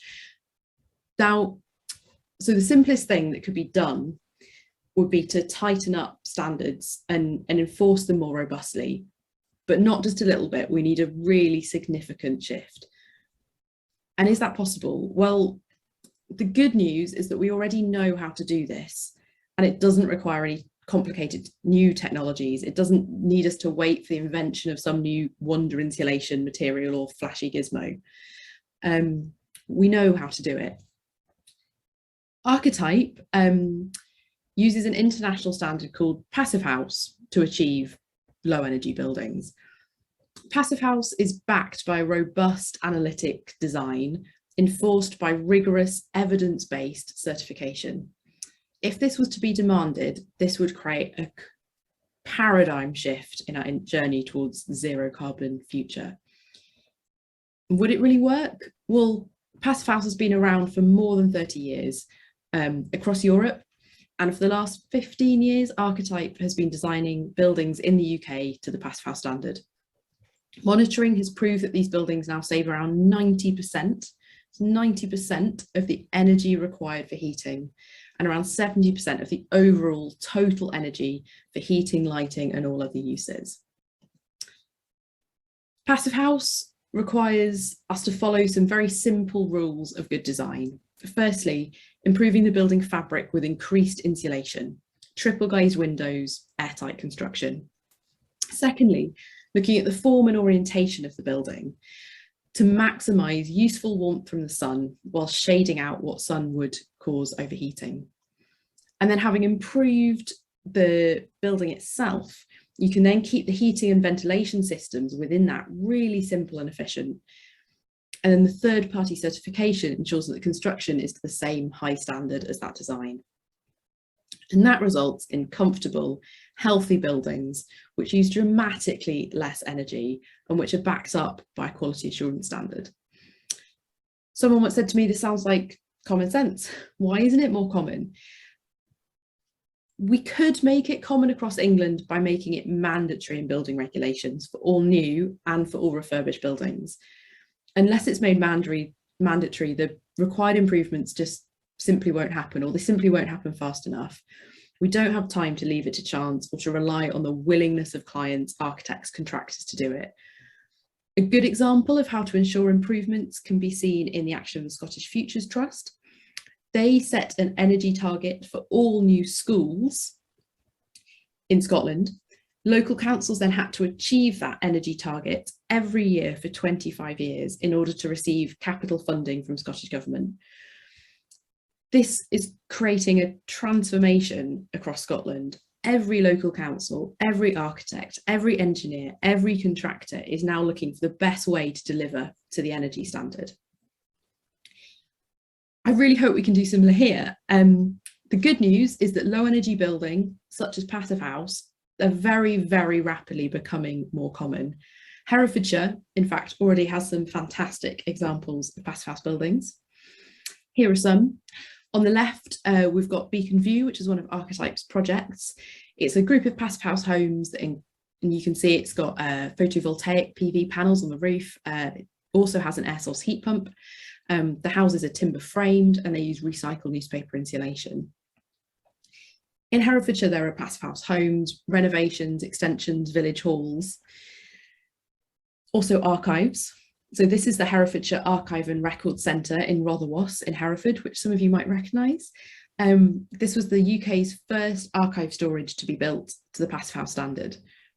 It's well insulated, there's shading to prevent overheating in the midday sun. Simple design provides a comfortable, consistent working environment with a constant supply of fresh air all year round, while also meeting the really stringent requirements of constant cool conditions required for storing delicate documents, as well as creating a welcoming, airy, light, bright public foyer and research centres. Park was one of the first. We've monitored it. It's using 60% less energy than a typical archive building. It costs 80% less to run, and it costs 5% less to build in the first place compared to a standard archive at the time.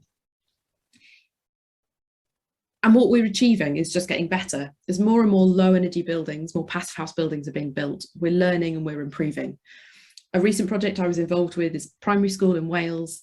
They'll be saving £125,000 each year on heating bills, an energy saving of more than 90%. As I said earlier, this is typical now for buildings designed in this way. Further afield, outside Herefordshire, there are hundreds of passive house buildings, new buildings and refurbishments, schools, community centres, swimming pools, flats, doctor surgeries, factories, offices, fire stations, you name it, it's been done. And as you can see, passive house doesn't only radically reduce energy and carbon, but it also creates beautiful, light, airy buildings which are comfortable and healthy with really good air quality. So we know we can do this. We can dramatically cut energy use of running buildings. That's typically the biggest cause of emissions from buildings in the UK. But we need to go even further, looking at the energy used to construct the building in the first place. We're doing this by using natural materials, using timber, minimising the use of steel and concrete, using local materials as much as possible. This can sound a little bit more wishy-washy, but it's really important. And again, it works. So these materials can last as long as conventional building materials and create healthier environments. So what have we learned? We must reduce energy usage and fast. Passive house is one way to do this, and it's a way that's been proven to work. It doesn't need to cost any more. Once we've then tackled energy from buildings in use, we must monitor them and learn lessons so that we can continually improve and eliminate the performance gap. Then we need to go even further, using local low energy materials to really have a chance of meeting the current climate emergency. Thank you very much. Enjoy the rest of your talks. Thank you, Emily. I'm feeling like this is becoming my new strapline, but we'll now take 30 seconds to reflect on what Emily has said and note down key questions and any thoughts. Welcome back, everybody. We're joined now by John Christophers and Emily Partridge, who you heard from before you went into your group.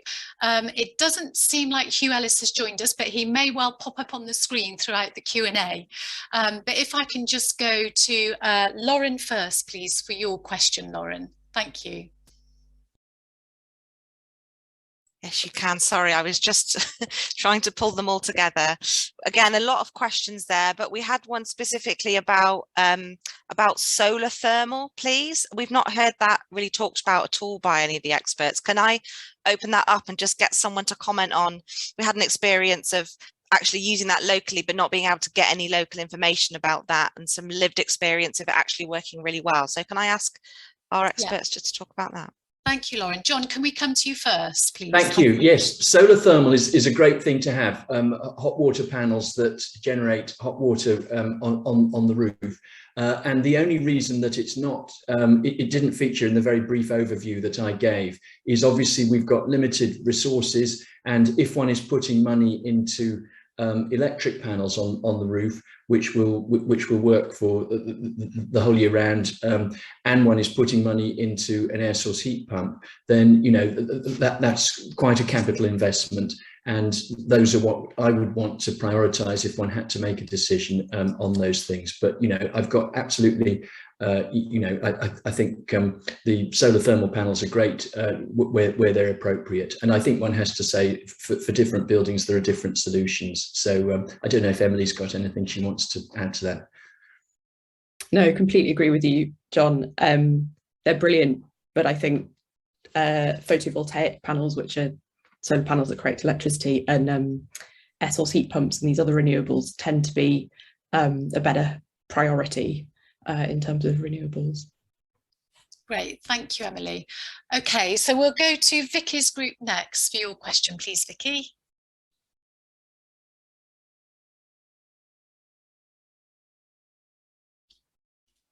Sorry, I was just trying to remind myself what our top questions are. So our question really is about the passive house. What are the barriers to, this is to Emily obviously, what are the barriers to passive houses becoming standard, and are the designs of passive houses very limited and therefore they might become a little samey after a time? So two questions in one, I'm afraid. Okay, yeah, Emily, should we start with you and then go over to John? Yeah, absolutely. So I'm going to start with your second question on the designs being limited. No, absolutely not. You can design a passive house you can build it out for anything. You can make it look like anything you want to, as long as you're following the basic kind of good principles of orientating it to get the sun. So if you do a bit of Googling, you'll find all sorts of weird and wonderful, bizarre and brilliant passive houses. So no, it shouldn't be seen as a limit to the design.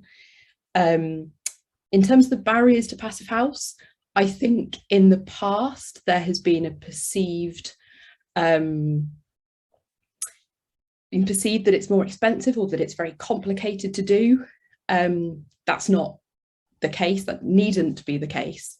And we're finding more and more now that it is becoming rapidly more common as the industry is starting to upskill. So the first times we were doing the first passive houses that we were building in the UK, it was all very new, and triple glazed windows, where do you get them from, all of this stuff. But now that market is there, and the whole industry is very quickly upskilling to deliver that. We've also now got 30 years of lessons learned from building passive houses, so we now know that it doesn't have to be more expensive, it doesn't have to be more complicated. In fact, it simplifies a lot of different things, which is I think why in the last couple of years it's rapidly becoming more important. But John, what would your thoughts be on that one?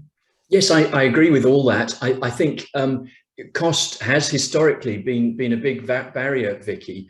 And I think when Exeter, who were the first council who said at scale, we're going to do everything, passive house, all our council housing, I think they reckon they were paying 25% more to do it at that time. But that was when, you could hardly buy a triple glazed window in this country. And I think their costs are now have come down to pretty much the same is what they say. I don't think I would ever pretend to people that it would be as cheap. I think there is a small premium, but I think it's very well worth it over the longer term. And certainly, if you want to build a Palladian villa or whatever, I think you can do it with passive house. There's no prescribed design, and it's actually a very narrow technical standard. It says it's really looking. It's come out of building science to see why are buildings not performing as they should. And so, if we can get the insulation around the building, the air tightness, we can get all this right, then that is all that passive house is interested in. So the wider sustainability issues that I was talking about, the One Planet Living, to look at transport, to look at the materials, to look at embodied carbon, passive house is completely silent on those, and that's why I think we need to bolt those on to get a bigger picture. So passive house, I think, is a very, very good standard on a narrow front, but it needs to be it's not a silver bullet in itself. Okay, thank you both for that. So if we can move to Mary now for your key question, please, Mary.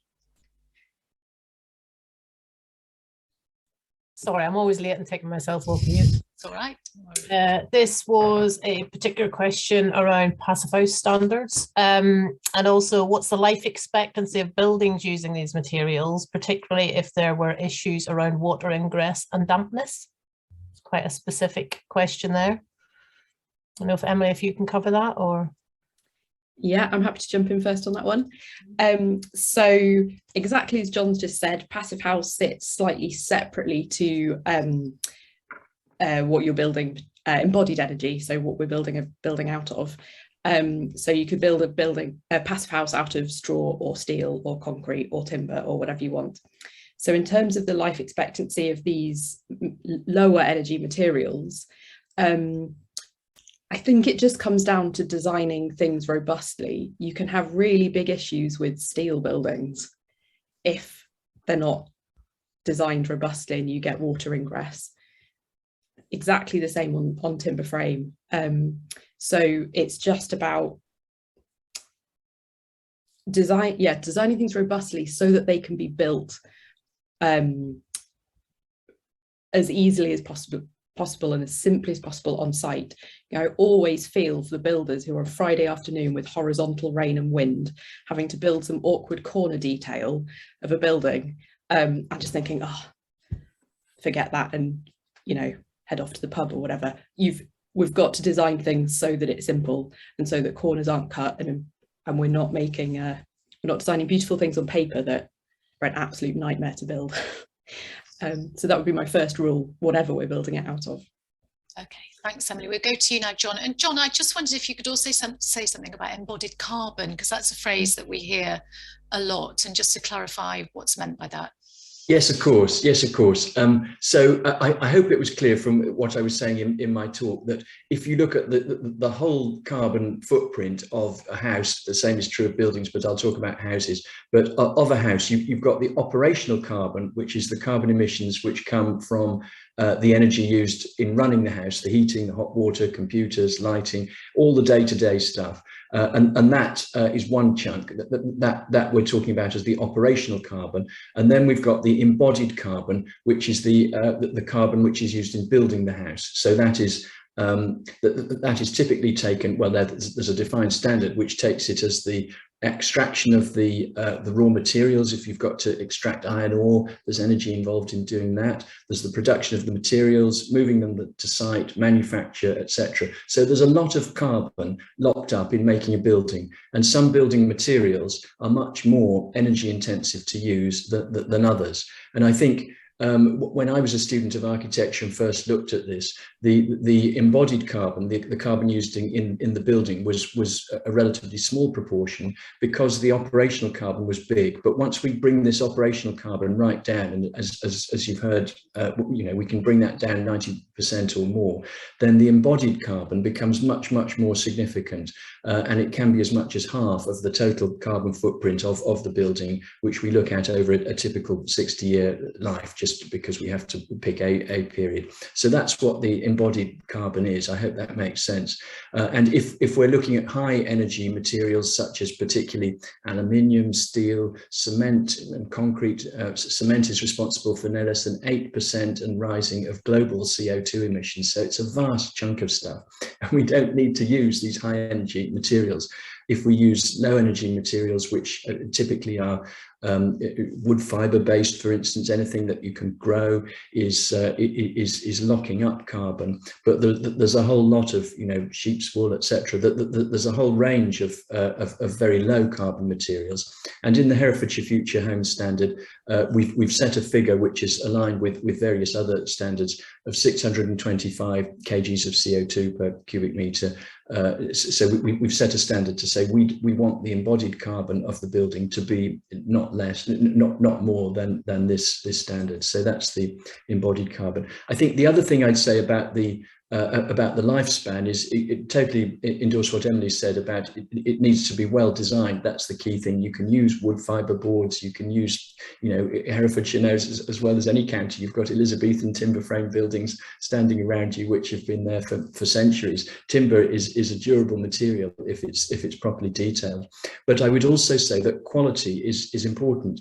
And if we're building to the Passive House Plus standard, which requires very good quality, then you've got a better quality of, for instance, triple glazed windows, which will last longer and will need to be replaced less often. You've got better quality of air tightness, etc., etc. So that means less maintenance, and that means buildings which should be less expensive to run. You've taken out all the gas boilers, you've got less service and maintenance charging, you've taken out all the gas supplies, all the gas meters. So these Passive House Plus buildings should be simpler and less expensive to maintain and run. Okay, that's great. Thank you, John. Paul, can we move to your group, please, for your question? Yeah, so there was quite a lot of enthusiasm in our group for the Passive House standard, which some people had heard of, other people were new to, and the kind of reaction was, well, why isn't it there already? So the question kind of is, well, what's needed to get this implemented as a basic standard? And if it's financial, then what needs to happen there to make it such that it's in and all new houses are built to this high standard? So that could be to the experts or the council expert. Okay, thanks, Paul. We'll start with John first, if that's okay. Technically, nothing needs to happen. We know, and as Emily says, even in this country, we've got a track record of over a dozen years of building Passive House. Because there's more of a critical mass growing, the cost is coming down. I think what we need is the political will, and we need standards to bravely be set. And I think some people have said, look, we're in a bind between cost and quality. We want to build to a certain quality, but we can't afford it. And my answer to that is that if we set the quality that we want, then the costs will follow. I think if the building industry knows, or if it knows locally in Herefordshire, this is the standard to which everything has got to be done, then people can be trained up, and you know, contracts will be competitively tendered, people will be wanting to do this work, the skills will come. But while we're in this bind that the building regulations, as I alluded to briefly in my presentation, there's a whole plethora, confusion of different standards which have come into the vacuum where the government withdrew its code for sustainable homes, which set a standard for zero carbon homes. So I think once we have certainty, then the costs will come down and the skills will come up, and those are the only barriers as I see it. So it just needs clarity rather than anything else. Is it just a simple matter of the Assembly saying, yes, we want this as a standard in Herefordshire, and then it would happen? Or are we missing something? Is it not quite that simple? I think it is, in essence, I think it can be that simple. I mean, I think there will be those who, I think the point was made earlier that it's really, I think Hugh made the point that it's the cost of the land which will alter. So I think once there's a roadmap set out to say, okay, every home in Herefordshire needs to be built to this standard, for instance, then the cost of the construction will be fixed. The value of the house that it can be sold for will be estimated, and the value of the land may go down a little bit, which will pay for it. But then the whole thing should become viable financially. Thank you, John. Ben, did you want to add anything to that in terms of policy barriers and finance from the council's point of view? Excuse me. So I suppose one piece of work that's underway at the moment, well, two, I suppose. There's a future home standard which John's been working on. That's very much looking at what the council will be building. Our planners are working at the moment on new planning guidance, which is setting new standards. So that's underway at the moment. We're going to be doing a review of all the core strategy and policies going forward. So again, all of that will come together. So the outcomes of this assembly will be really helpful to contribute towards that. I suppose I think again, John said it, there was national policy that said what we could, you know, we were unable to set planning policy locally for a long time, which is why it's all set to national. Now that we can, we're looking to do that. So I'd say that was a barrier locally, but we're working through that. Okay, brilliant. Thank you, Ben. Anything to add, Emily? Yeah, I think I'd just say that I think defining the standard is really, really important, whether that's council-led or UK-wide. We're finding, you know, whether we're defining that it has to be passive house or defining a specific amount of energy that a building must use maximum. However, whatever we're defining, we just have to make sure that is really clear. We're seeing quite a lot at the moment, other councils saying, we're going to insist that all new public buildings in this region are going to be net zero. But net zero is a bit of a waffly term. There's lots of different definitions. How do you prove something is net zero? Does that include embodied and operational? Does it not? So, and that's where things can get vague, and actually the outcome then doesn't happen quite quick enough. So I think defining whatever it is we want to achieve really clearly in black and white is really important. Okay, thank you, Emily. I'm just conscious of time, so we're going to go to Kath for the question from your group, please, Kath. Yeah, our questions are around health, actually, and there's a couple of sort of questions around that. First of all, we wondered if there was any long-term health implications regarding thermal mass, and has any, what is the longest study of any passive house health implications that's been done? And a simple question is, from a living point of view, can you open the windows? Because we're humans and we like fresh air. Yeah, brilliant. Thank you, Kath. John, should we go to you first? Certainly you can open the windows, absolutely. And I think we're all Anglo-Saxons. It's perhaps in the blood, or at least I am. But I think more sensibly, I think the key thing is that in the summer, the temperature outside is and spring and autumn to some extent, the temperature outside may not be too bad, and if you open a window you're letting in air which is not that cold. In the winter, in a passive house, you want to rely really on your mechanical ventilation heat recovery system, so that in the winter it will be natural to keep all the windows shut, to use the ventilation system which extracts warm and humid air from the kitchens and the bathrooms, throws away the air, the stale air, but keeps amazingly 90% of the heat. And so that will be a much better way to do it. You then keep the air moving in the house so that you avoid mold and condensation and any of those sorts of issues. So you probably wouldn't want to open the windows in the winter, but you certainly could in the summer.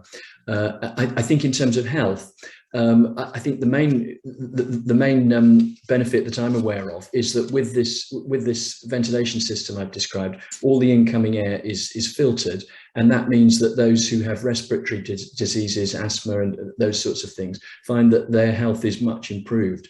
But I think in addition to that, the problems of people living in cold and damp housing, which create health problems, are completely removed if you're living in a warm house, which is what the passive house and indeed the Herefordshire Future Homes Standard gives. And if I could just clarify very briefly, there are two standards we're talking about, or have been talking about this afternoon. One is passive house and the other is passive house plus. And they're basically a very similar standard, but the passive house standard is simply the standard for insulating the building, etc., air tightness. The passive house plus just bolts on some solar panels onto the roof, or other renewables, but typically solar panels, so that the energy, the operational carbon that we've talked about earlier, the energy the house needs to run is generated on site by that house. And that's the standard which has, as someone's asked in the chat, has now been adopted, the Herefordshire Future Home Standard for Herefordshire's own houses, but is not yet applicable to all the homes across the county. Okay, thanks, John. I was going to ask you to clarify that. I think we've got about 30 seconds, Emily, if there's anything that you want to add to John's response. Really quickly, then I think, yes, the brilliant thing about passive house is this mechanical ventilation system. I would say mechanical ventilation system sounds a little bit grim. Everyone loves the sound of natural ventilation. It sounds a lot more pleasant. But if you think of natural ventilation as being ad hoc, uncontrolled drafts, and mechanical ventilation as being a controlled, constant supply of fresh air, then that sounds a bit more what we want. And yes, Archetype have done lots of studies on the health implications of these buildings, and exactly as John said, the outcome is, yeah, really positive. That's brilliant. So if I can thank our speakers, please. Thank you, John. Thank you, Emily. And also thank you to Hugh, who unfortunately didn't make it to Q&A. But I'm going to hand over to Claire now, who's going to tell you about, you'll be grateful to hear, the last exercise of the day. Thanks, Claire. Thank you. Pleasure to be with you. All the best. Everyone. Thanks very much. Thank you. Okay, I'm seeing a few people that look like they're flagging. So I'm kind of just reassuring you, you are on the home straight. Kind of, we recognise it's been a really full-on day. So just quickly, before we move you into your breakout rooms, I'm just going to get you to do a few kind of stretches, okay? I'm just going to kind of ask people, if you're happy to and fancy it, just put your arms in the air, give yourself a little stretch, okay? Maybe do a bit of shoulder rotation. Okay, just loosen yourself up a little bit. Anybody that wants to jump up, do some star jumps, feel obliged to. No pressure. I'm not going to do it, but somebody might be feeling more energetic to me. Well, look, pulls up. That's good. So what about a few kind of neck rotations if we're feeling a little bit tight around there, just to kind of loosen ourselves up. It's a long time to be sitting today. So if you need to stand up and stretch while you're chatting in this next section, by all means do, okay? So we are going to shortly move you into your last activity of the day. We're going to give you just under 25 minutes to start to really now hone in on everything you've heard in relation to buildings, okay? And we're going to ask you a particular question around where might we focus our attention when thinking about reducing emissions from buildings, and why you want to focus in on those areas. Okay, so we're going to try and distill some of what we've heard and get you to have some discussions around that. Remember your conversation guidelines, you know, adhere to those, but I'm going to put you in the trusty hands of your facilitators, and we'll see you back in just under 25 minutes. I'll just check the time scale. Hi all, and welcome back to you all. I hope you enjoyed those discussions. I'm so sorry I cruelly gave you extra time that you didn't actually have. For some of you that may have been a blessing, not a curse. So I just wanted to say before we wrap up this session, we understand that for some of you, yeah, everything you've heard, it can feel quite overwhelming. You know, I would just kind of like you to reflect back to Lorraine Whitmarsh's presentation that she shared with you earlier. So this is the graphic that's come out of that. We recognise that this feels like a massive challenge. You know, everybody will be feeling that. There won't be anybody sitting here not feeling that. But what I would say is that hopefully what you're hearing is there are solutions out there, you know, and so that's what we just hang on to, the fact that we can do something to combat this. You know, it isn't a completely hopeless scenario. But if you are feeling overwhelmed, if you're feeling like it's a massive challenge, that's because it is. And that's exactly why we're running a Climate Citizens Assembly with you. So that's all we're going to say on that front. I just want to give you a few kind of housekeeping reminders for the next sessions, really. So just the first thing, you're going to be in totally different groups tomorrow. So we're going to mix you all up for tomorrow, and we will mix you up again for that second weekend that we're going to have with you. Remind you that the support is out there if you need it. Anybody wants to contact Francis, or anybody that's feeling kind of really overwhelmed and wants to talk to wellbeing support, it's there if you need it. Just let us know that. Tomorrow's session will start at 10. You will be able to log on from 9:45. And if you look out for the Zoom link, that will come to you tomorrow morning at about 8 o'clock. So keep your eye open for that. I want to say well done, a brilliant day, a heavy day, a tiring day. So you all deserve to go off and have a lovely, relaxing evening. And we really look forward to seeing you all again in the morning from 9:45. So thank you so much for your participation. Thank you again to our speakers, and have a great night.